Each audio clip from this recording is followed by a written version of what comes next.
روشنی کی کچھ نوید سناؤ، بہت اندھیرا ہے۔ روشنی کی کچھ نوید سناؤ، بہت اندھیرا ہے۔ اپنی ہتھیلی پر دیپ جلاؤ، بہت اندھیرا ہے۔ یہ میرا دل ہے کہ کسی طور بہلتا ہی نہیں، یہ میرا دل ہے کہ کسی طور بہلتا ہی نہیں۔ میر کی کوئی غزل سناؤ، بہت اندھیرا ہے۔ تیرگی شب سے میری عداوت ہے پرانی، سنو تم آج نہ جاؤ، بہت اندھیرا ہے۔ سنو تم آج نہ جاؤ، بہت اندھیرا ہے۔ کبھی ایسا بھی ہوتا ہے کہ تمہاری آنکھ اس جھٹکے سے کھلتی ہے جو زندگی نے تمہیں جگانے کے لیے دیے ہوتے ہیں، اور تم ہڑبڑا کے اٹھ جاتے ہو۔ پچھلے 15 دنوں سے میری زندگی ایک سسپینس بنی ہوئی ہے۔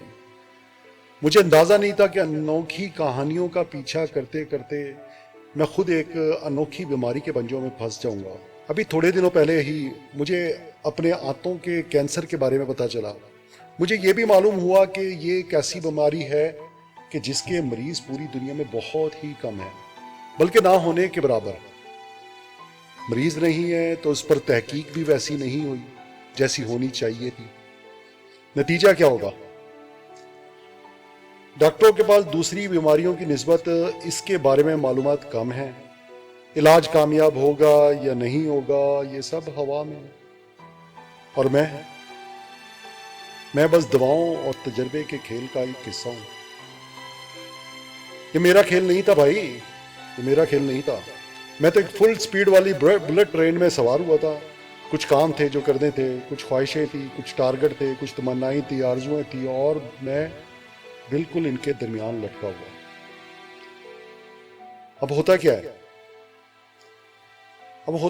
ہوتا یہ ہے کہ اچانک پیچھے سے آ کر کوئی میرا کندھا تھپتھپاتا ہے، اور میں جو مڑ کر دیکھتا ہوں تو یہ ایک ٹکٹ چیکر ہے۔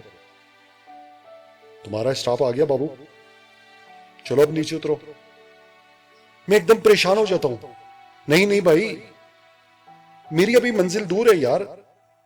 اور پھر ٹکٹ چیکر مجھے سمجھانے والے انداز میں کہتا ہے، نہیں بھائی، اسٹاپ تو تمہارا یہی ہے اور تمہیں اترنا بھی یہی پڑے گا۔ ہو جاتا ہے کبھی کبھی ایسا بھی ہو جاتا ہے۔ اس اچانک پن میں پھنس کر مجھے سمجھ آئی کہ ہم سب کس طرح سمندر کی بے رحم لہروں کے اوپر تیرتے ایک چھوٹے سے لکڑی کے ٹکڑے کی طرح ہے۔ بے یقینی کی ہر بڑی لہر ہمیں بہائے چلے جاتی ہے، اور ہم اس لہر کے آگے بے بس اپنے چھوٹے سے وجود کو سنبھالنے میں لگے رہتے ہیں۔ نہ اس سے کچھ کم، نہ اس سے کچھ زیادہ۔ ہرا سمندر، گوپی چندر، بول میری مچھلی، کتنا پانی، اتنا پانی تو بس پانی ہے۔ بے رحم پانی، وقت کی موجوں کے تپیڑوں میں تیرتی نامعلوم ہستی، اور پانی، فقط پانی۔ اس مصیبت میں پھنسنے کے بعد ایک دن جب میں ڈرا سہما ہوا ہاسپٹل جا رہا تھا تو میں نے اپنے بیٹے سے ایویں بڑبڑاتے ہوئے کہا، مجھے اس وقت اپنے آپ سے کچھ نہیں چاہیے، ہاں بس اتنا ضرور ہے کہ یار اس عذاب سے میں اس طرح نہ گزروں جیسے اب اس وقت گزر رہا ہوں۔ مجھے اپنا سکون، اپنا اطمینان واپس چاہیے۔ یہ جو ڈر، جو خوف، جو پریشانیاں میرے کندھوں پر چڑھی بیٹھی ہے نا، میں نے اٹھا کے پھینک دینا چاہتا ہوں۔ میں ایسی قابل رحم قسم کی حالت میں اب مزید نہیں رہنا چاہتا۔ مطلب اتنے عرصے سے میں فقط اپنی تکلیف جھیل رہا تھا، برداشت کر رہا تھا، درد کی شدت کا احساس کر رہا تھا، لیکن اس پوری مدت میں کوئی بھی چیز اسے ختم نہ کر پا رہی تھی۔ کوئی ہمدردی، پیار کے بول، کوئی ہمت بندھانے والی بات، کچھ بھی نہیں۔ اس وقت پتہ ہے کیا لگتا تھا؟ جیسے پوری کائنات صرف ایک چیز کا روپ دھار چکی ہے، درد، خوفناک درد، ایسا درد جو ہر چیز سے بڑا ہے۔ ہر چیز سے مایوس ہو کر، تھکا ہارا، بے حال جب میں ہاسپٹل کے اندر داخل ہو رہا تو سامنے میری نظر پڑی، ادھر لارڈز کرکٹ گراؤنڈ تھا۔ وہ لارڈ کرکٹ گراؤنڈ جسے دیکھنا میری بچپن کی سب سے بڑی حسرت تھی، آپ یقین کرو وہاں لگا ویون رچرڈ کا بڑا سا ہنستا ہوا پوسٹر بھی مجھے اپنی طرف نہیں کھینچ سکا. دنیا تو جیسے اب میرے کام کی رہی نہیں تھی نا. خیر اس ہسپتال میں ایک کوما وارڈ بھی تھا. وہ سارے مریض جو لمبے عرصے کے لیے بے ہوش اور ہوش کی کیفیت میں بالکل زندگی اور موت کے درمیان لٹکے ہوئے تھے ادھر رکھے جاتے تھے. اوپر بالکل اوپر, ہاں میرے وارڈ کے اوپر والے کمرے میں. ایک دن میں اپنے کمرے کی بالکونی میں کھڑا تو جیسے ایک دھماکہ ہوا. Game of life, game of life اور گیم آف ڈیتھ کے بیچ میں ہے کیا؟ ایک سڑک. یاد رکھیے گا کرکٹ کو گیم آف لائف بھی کہتے ہیں. ایک طرف ہسپتال ہے, اس کے بالکل سامنے دوسری طرف ایک اسٹیڈیم ہے. دونوں میں کھیلے جانے والے کھیل میں ایک چیز کامن ہے اور وہ ہے بے یقینی. نہ لارڈز اسٹیڈیم میں پتا ہے کہ اگلی گیند پر کیا ہونا ہے اور نہ ہسپتال میں اگلی سانس کا پتا ہے. کامل بے یقینی, یہ فیلنگ جیسے میرے اندر اتر سی گئی. اب مجھے کائنات کی وسعت, اس کی طاقت اور اس کے نظام سب کچھ کہیں نہ کہیں سمجھ آنے لگ گئے تھے. آخر میرا ہسپتال ایک کھیل کے میدان کے سامنے کیوں تھا؟ اور صرف میں نے ہی اس بات کو اتنی شدت سے محسوس کیوں کیا تھا؟ یہ سب مجھے آپس میں جڑا ہوا لگنے لگا. تو سمجھو بس جو چیز یقینی ہے وہ بے یقینی ہے. یعنی بے یقینی کے علاوہ اس پوری کائنات میں کچھ بھی ایسا نہیں جسے یقینی کہا جا سکے. اب جب سب بے یقینی کے بہاؤ میں ہے تو میں کیا اور میری بے یقینی کیا؟ مجھے تو بس اپنے باقی رہ جانے والی طاقت کو سنبھالنا ہے, اپنے حصے کا کھیل اچھے طریقے سے کھیلنا ہے. That's it. میں تو بس ایک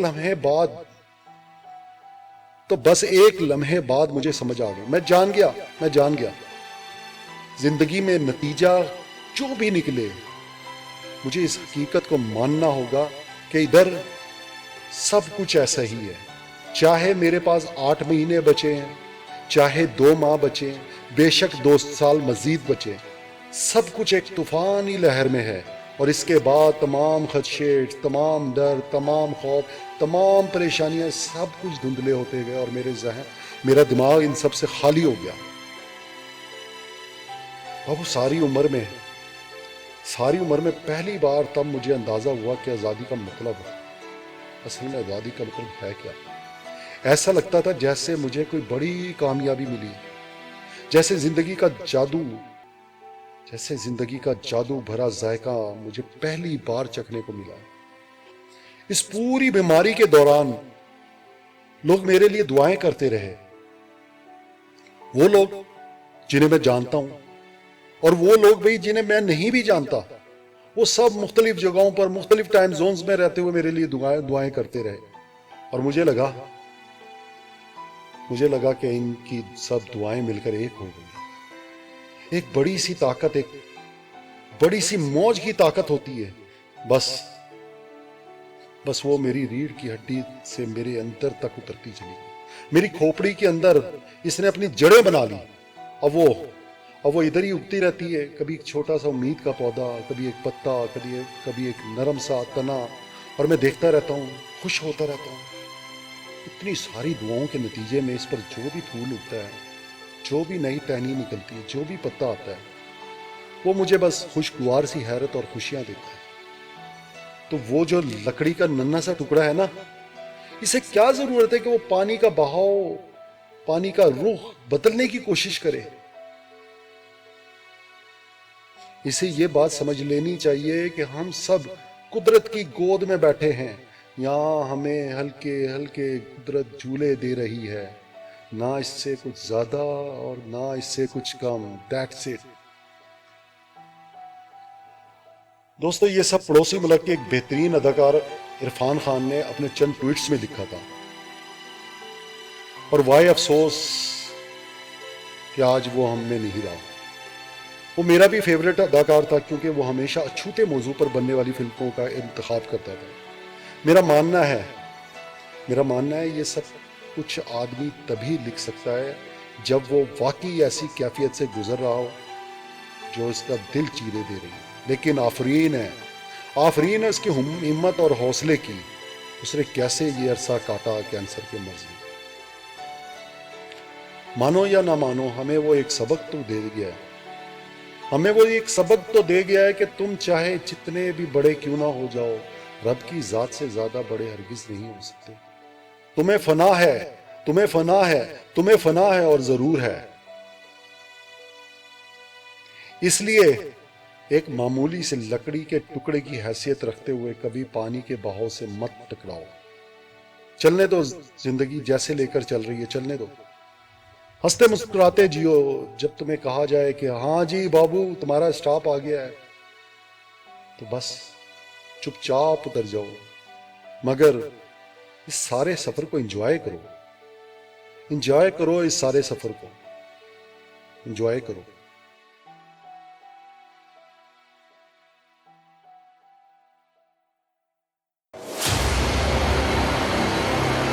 اس طرح کی مزید بہترین ویڈیوز کے لیے چینل سبسکرائب کریں۔